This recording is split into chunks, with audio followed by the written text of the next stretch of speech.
Hey everyone, this is Sarah Burns from Third Eye Kiss Astrology, and I just wanted to walk us through the November forecast for November of 2021. So the first thing I like to do is just kind of place us in space and time so that we know where we're at. And if we were to look at a chart of the moment right now, we have the Sun in Scorpio, we have Mars that just entered Scorpio over the past couple days. Happy Halloween to anyone that has celebrated. And we have the moon just about to leave Virgo and walk into the sign of Libra. So we have a dark of the moon energy that we're walking into November 1st with. And we have Mars in its home sign. And so much of, I guess, the story of the month has to do with Mars, and that's because, well, first of all, Mars is the ruler traditionally of Scorpio.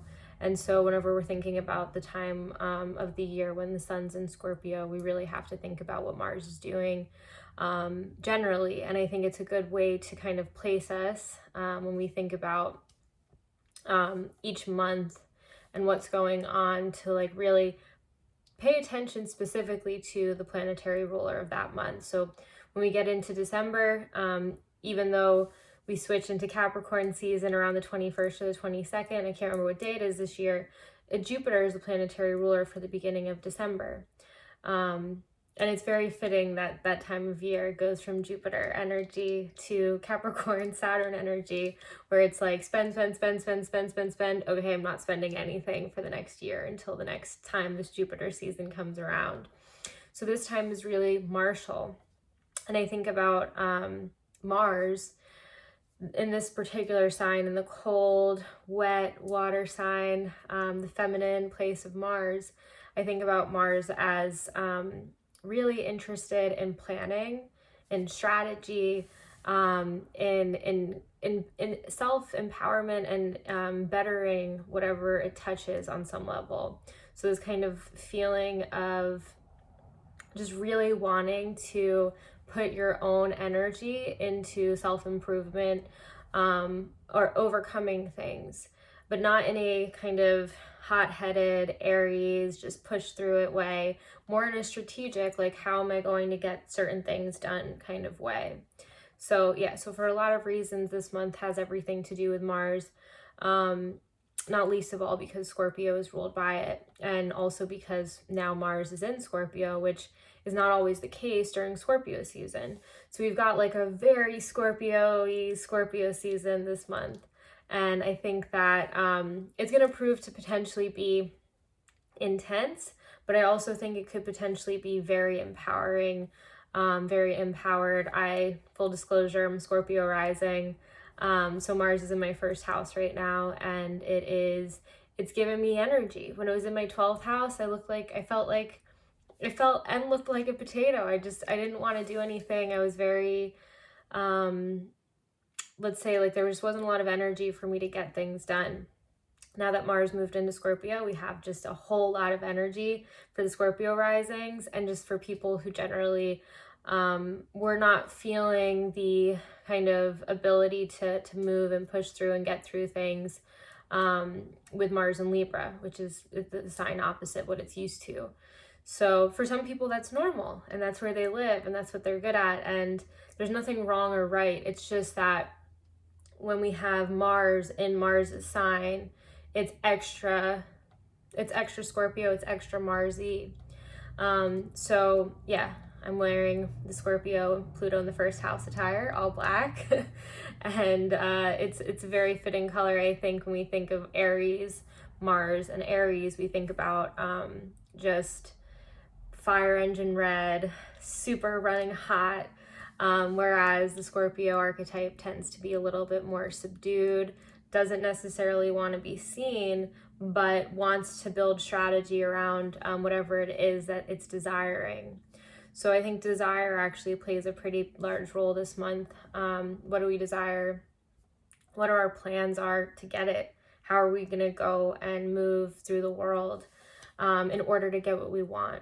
And what do we have to let go of? What do we have to cut off, right? Mars. Who do we have to cut out? All of those things are very Mars questions. And the archetype is going to be present in some way, shape, or form, whether it comes in to you through another person, whether you are that archetype for someone else, or whether you see it somewhere and it's not really showing up directly for you. You're going to feel that energy nonetheless. So in the greater collective consciousness, I would say as well, with certain things potentially coming out and coming around this particular season.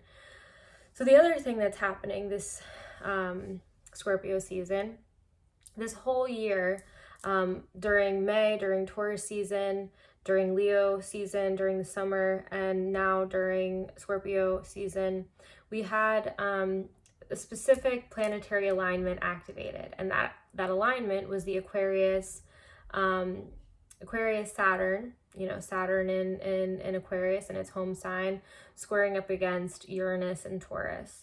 So there was this square energy that we've had all of 2021. It's been basically part of this year. We're never going to really be able to separate this year from the square.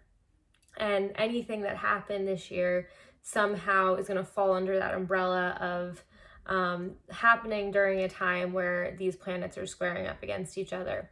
If someone's born during this year, even though the square wasn't exact the whole time, it was close enough, even as it moved in and out of exact degree, where if someone was born during this time, you're going to notice that energy. And the energy of Saturn square Uranus is structures that have been put in place, the status quo, if you will, versus Uranus and Taurus, which is like sudden change.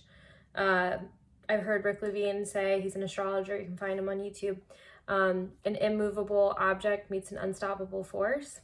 And so that's kind of the energy. There's this energy of things need to change. How are they going to change? Who knows? Is it really, is it possible that things are going to change in a way that feels fluid and easy? Absolutely not. There's going to be multiple things that come up against this need for change. Saturn, right? So we have this kind of interesting squaring situation that's going to happen because of our Saturn and Uranus square all year. And this year too in numerology is a 5. So you have to kind of take that into consideration when you're thinking about, the kind of the vibe of the year. And 5 is very unstable. It's an odd number. It's all about change and it's about improvement. And so, where have there been unstoppable forces and immovable objects that have been kind of coming up in your life? Because whatever those things that have been happening on the collective level, on the personal level, they're going to reappear very specifically this Scorpio season really into December. So we'll get into December later, but this month Mars is going to make a square aspect with Saturn, and it's going to make an opposition with Uranus. And so Mars, again, being the kind of hero or the leader of the story of what's happening right now, is an important and prominent figure, and it's squaring up against this planetary archetype that has been active all year, is going to reinvigorate it, reignite it in some ways. And this is going to be the third act of a 3-part Uranus and Saturn series. And we're going to kind of see what that's going to look like, the final act through November and December. Because the final square between Saturn and Uranus happens in December, but because of Scorpio season, the sun is going to be in the fixed signs. So the fixed signs are Scorpio, Taurus, Aquarius, and Leo. Because the sun's there, it's opposing, right? Uranus and Taurus. Here's the sun, here's Mars, here's Uranus and Taurus. And then down here, or up here, however you want to look at it, is Aquarius. And that's where Saturn is. And that's where Jupiter is too right now, actually. So there's a square aspect that's happening. So that's kind of my long-winded way of saying there's a lot going on. There's a lot going on. There just is. And yeah, we're gonna see the Saturn square Uranus being reinvigorated by Mars, and also we're gonna have a new moon on the 4th, and on the 4th of November, so it's just in a couple days now, and that's gonna be opposite Uranus. So we're gonna get a lot of opportunities to see what this energy really has in store for us, but also like what it's hearkening to, like what is it speaking to in our lives? Where were we seeing it before? Where is it really showing up for us now? And what's the kind of final chapter? What's the thing that, you know, if there's a plot twist that we want to see? I think Rob Breesney, and I might be mispronouncing his name, but he said something like, what's the plot twist that you want to see in November and December for this year? Like, what's the thing that has been just like you've been pushing up against, and nothing has been able to change? This is going to be that moment, and it's going to be that moment for better or for worse. And so if there's been things that you've been avoiding changing, here's change, you know? So all of these things are really going to feel extra, as I like to say, extra spicy during Scorpio season. So all of that is basically just up until the 4th, but that's kind of a broad sweeping stroke, and broad strokes, not a stroke, of what's happening. So let me think. I'm just gonna pull up my and sooner than later, I'm going to figure out how to video record this while I'm recording this, while you get to see my screen. The other thing that's happening tomorrow, because today is the 1st. Tomorrow is the final Mercury and Pluto square. So all throughout October, we were dealing with Mercury, first direct, going through Libra, squaring off against Pluto. And then right around the time that it squares up against Pluto, it turned retrograde. And so we've had this, actually it might have been in September, now that I think of it. So we've had this Mercury retrograde, it was in September, all month of October. So at the end of September, it squared up against Pluto, which is in Capricorn. And Mercury was in Libra, and they form a square because they're both cardinal planets. We've had them squaring up against each other, and there was 3 different hits, quote unquote, where the square went exact, the aspect went exact. And so there have been more than usual very mercurial and Plutonine aspects to this Mercury retrograde. And one of them, if anyone recalls or recounts, was when we also had Mercury trining Jupiter in Aquarius, where there was a huge leak. There was a whistleblower for Facebook who came out and basically said all of these things about what happened to Facebook and what was going on just behind the scenes there with Instagram, and the information that they knew that wasn't benefiting anyone. Basically, they knew that people were getting hurt because of the algorithm, and they weren't changing it because it kept people addicted to it, and they still aren't. I mean, it is still what it is, but the information came out during that time, and so Pluto is very like dark and like under the surface and like gets to the bottom of things, and Mercury is very like, this is information, I don't care if it's good or bad, like I'm gonna give it to you, and Jupiter's just like big. So there was that energy that was happening. And this is the final square, so you're going to feel that tomorrow. Personally, the way that I felt it was that when there was this square, there's a lot of tightness, tension. I really wasn't, like, it was also involving my natal Venus, so it was extra not comfortable for me. And so I anticipate like a lot, there's a feeling of resistance and being triggered. So there's this internal trigger that's getting activated, and there's this feeling of resisting it, or like of having a not wanting to let it all out, right? Mercury and Libra, trying to keep everything diplomatic. And you know, but it's deep, you know, whatever the thing is that's getting triggered is a deep nerve, right? It's something that's gone down deep. And so, you know, be careful on the second of just, you know, well, not be careful.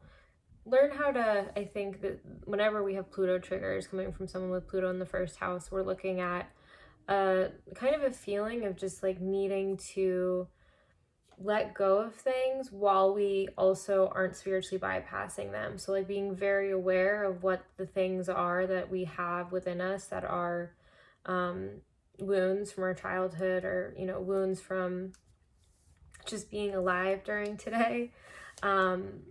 And yeah, finding a way to transmute them, alchemize them, include them without whitewashing them, and not pushing them under the rug. So, you know, holding space for the things that aren't so pretty within us, and really looking at the things that trigger us and trying to get to the bottom of why, and not in a way that, like, what I like to call back end manifesting, where it's like not in the way where you are basically unconscious of why your life looks the way that it does. So I think Mercury squaring Pluto this time is letting us take a look at something that's painful, because it wants it, well, you know, God, the universe, the great one, you know, Mother Earth, whatever you want to call it, it wants us to be able to manifest our lives in ways that are really conscious and really inspired and really in alignment. And when we have stuff that triggers us, we're manifesting things subconsciously that we're not fully aware of. So yeah, all of that to say, this is a good time to look at your triggers. Less about, okay, this is a trigger, bad. It's more like, this is a trigger. Why am I being triggered? Let's think about this. Let's not react, not because this person doesn't deserve me to, you know, totally tell them off or whatever, but maybe we just like hold back because we're not sure exactly why we're reacting to the thing the way that we're reacting to it.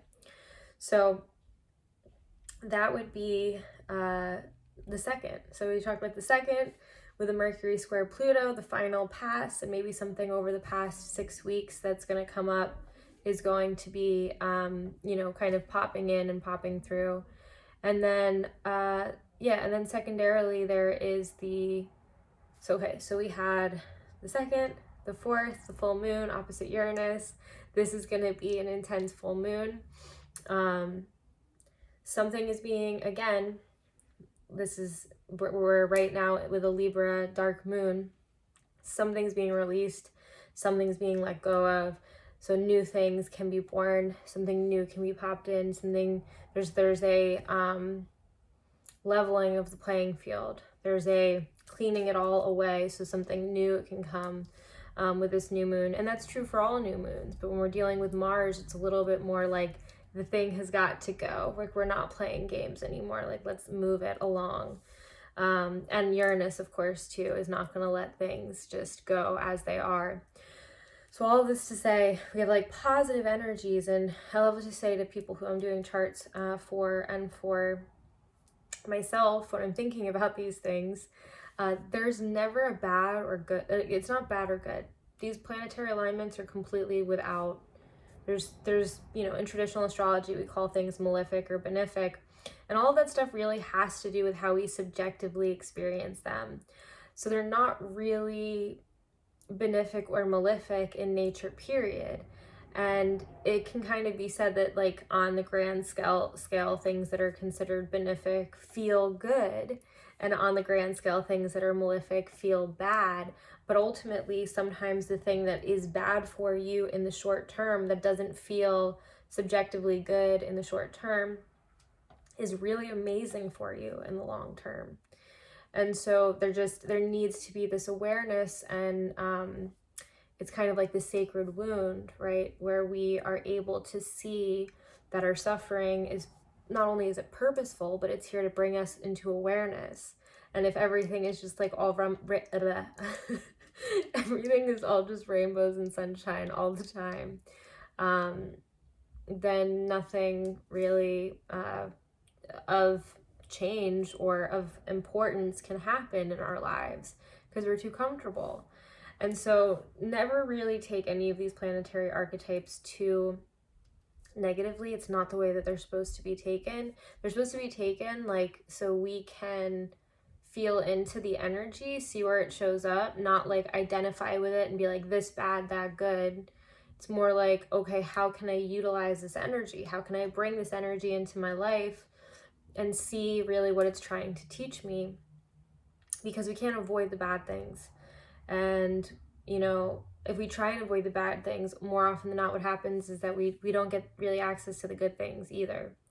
So it's important to be able to experience all of these things in their proper place and not label them before they happen, because it could be that there's a rough transit that actually ends up feeling transformational and amazing. So all that to say, take everything with a grain of salt that I say. If I ever accidentally whitewash or blackwash something, grain of salt. But yeah, this is just something that I wanted to definitely touch on, because I notice, and I've studied a traditional astrology a fair bit, like there's a tendency to like be like, oh, this is bad, this is me spicy. Is there any bad things that happen in the collective? Probably. But there's probably also a level of unconscious in the collective that we haven't fully basically looked at, and so it needs to happen. It's kind of like that cold eye, like seeing things happening and understanding that they all have their own unique, strategic, amazing purpose. So not being too judgmental when it comes to, oh, this is good, that is bad, etc., etc. All right, coffee time.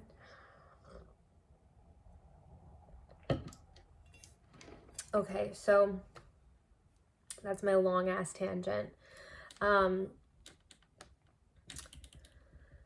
What else is happening? We talked about the moon opposite Uranus. Mercury is going to come into Scorpio, so it's going to be Mercury, Mars, and Sun all in Scorpio for most of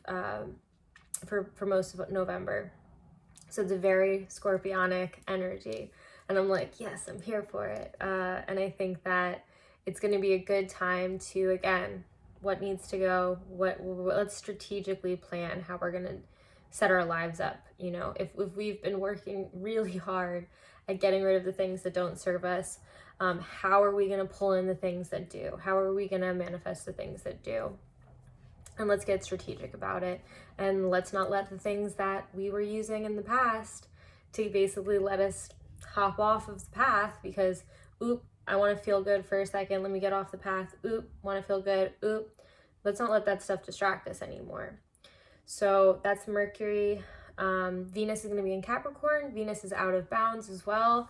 So Venusian things are a little bit crazy. The one good thing about Venus in Capricorn, well, there's many. Venus in Capricorn is an amazing sign. I love people with Venus in Capricorn. One good thing about Venus in Capricorn is that it's going to be able to trine all of the planets in Scorpio, or I'm sorry, sextile all the planets in Scorpio. So there's this real Venusian hit that the things that I've been talking about with the Sun, with Mars, with Mercury is kind of getting. So that's important to note. Mars is square Saturn on the 10th. This harkens back to the beginning of the video when we were talking about Mars and Saturn and Uranus. So this is going to be, we've felt the energy of Mars square Saturn for a long time now. And it's been kind of constant whenever Mars is in a fixed sign. When it was in Leo this summer, we were feeling it as well. And it's just something to bring awareness around, because let's say there's something you really want to do, and for some reason you're getting blocked from being able to do it. If it's around that time, on the 10th, you can like take a few steps back and just relax around it, you know, give it a couple days, let it kind of wash away. So just kind of awareness around that day, and just giving yourself a lot of attention and love and care around that day too, because it may show up as a little bit intense, and there may be frustrations, quite simply. And so just going easy on yourself is always a good thing, and it's always a positive way to manifest. Okay, so November 15th, Sun square Jupiter. This is just a kind of, it's a nice feeling, but it might also be a little bit big, might be a little intense. You know, it's just the Scorpio sun squaring Jupiter and Aquarius is what I feel like. It's like big ass secrets about the future. This is the very like big secrets coming out kind of energy, or big secrets that have to do with the way that we conceive of the future. You know, interestingly, Mark Zuckerberg decided to rename Facebook Meta. And I feel like this is a very Jupiter square Sun and Scorpio aspect, because social media, I think, and Aquarius have a lot in common. My friend Joey shared a meme with me too that was like, every generation of people, like there's like art has been kind of the medium allowed to people, like the medium that was allowed to people who are wealthy. And now we have memes. And the memes are basically made by poor people for poor people. It's a very Jupiter and Aquarius kind of energy. The meme queen kind of event of our time, where there's just memes getting created and getting passed around the internet and getting giggled at and having real meaning, but like being so small. And Terence McKenna also talked about memes being the smallest unit of cultural currency. So it's like the smallest unit, and I'm probably misquoting, but basically like the meme is a really important thing because it passes around information at a rapid pace, and it's easy to digest because it's small, but oftentimes not all of them have like big meanings. They're packed full of meaning in a way that simply strictly words could not get across to people, for reasons of literacy, for all kinds of reasons. And so memes are kind of a way that we are able to communicate with each other. And so this sun in Scorpio square Jupiter, it's a very meme-like energy where it's like big secrets being able to be passed around at just like a rapid speed. Let's see. Mars is going to oppose Uranus. So again, kind of the story, the hearkening around Mars and what's going on with Mars and Uranus is coming through. And it's going to be another spicy part of the month. But really speaking to that kind of reactivating of the Saturn-Uranus square that's been happening all year. So just important to pay attention to. It's very lightning like, but you know, we're talking about the Scorpio and Taurus axis, and so it feels like it has something to do with the way that we create, the feeling of being creative, the feeling of being an artist, how we co-create, how we manifest, right? How we bring things down into the material world. And so, yeah, so, you know, on a general level, that's what I would say for that, that November 18th, Mars opposite Uranus. November 19th, we have the eclipse, which is going to be a big first eclipse of this eclipse season, since Gemini season. And it's happening, although the nodes are still in Gemini and Sag, it's happening in Taurus and Scorpio, because it's just a couple degrees out. So I believe the nodes are at 1 degree of Sag and Gemini, and the eclipse is at 26 degrees of Taurus and Scorpio. And so it's like right at the end there, which is why it's you know, why we're having an eclipse, even though it's different signs. And that energy, what I think about when I think about the nodes is the nodes seem to like draw the Maya into view. They kind of like pull it in. I've called it like a black hole-ish Maya creating energy. So it's like this thing that like it like hardens energy into material reality. And so I think about eclipses, they're almost always wild cards, but for this particular eclipse cycle, I think that it's important to, well, again, we're talking about what I just said before with Mars and Uranus and the opposition. So being aware of the opposition with Uranus, and again, that Scorpio Taurus axis of creativity, but also dogma. And so this is because the nodes are still in Gemini and Sag. Being present in the physical body versus information that is outside of you, the higher philosophies that you ascribe to, even if they aren't necessarily accurate or embodied. So this is the opposite of, this is basically like, is this thing embodied? Or is it just dogma? Is it just stuff that we're hearing that sounds pretty? Because that's what a lot of religion is. No offense to religion, but if you don't embody it, then it doesn't really count. And people don't get that because most people have never, the culture, but most people have never had a real embodied experience of divinity. And so they cling on to teachings because the teachings speak to them in some way, shape, or form, which is fine. But if you haven't had that embodied experience of divinity, the teachings ultimately are going to be a hollow shell, and they're not actually going to be worth believing in, right? Having faith in. You can say you have faith, but until you feel the faith, it's not, it doesn't count. Let's just say that. You can pray, you can do all of the things, but until you feel it in your body, and there's proof in this. I mean, healing, having positive thoughts that you actually believe heals your body. If you're just like, everything's good, everything's good, everything's good, and it's not good, and your body doesn't believe it's good, then it's not. And so there's that energy of, what have I farmed out for other people, from other people? And what do I actually believe? And what have I not questioned? Have I just said, okay, that sounds good, thank you, bye?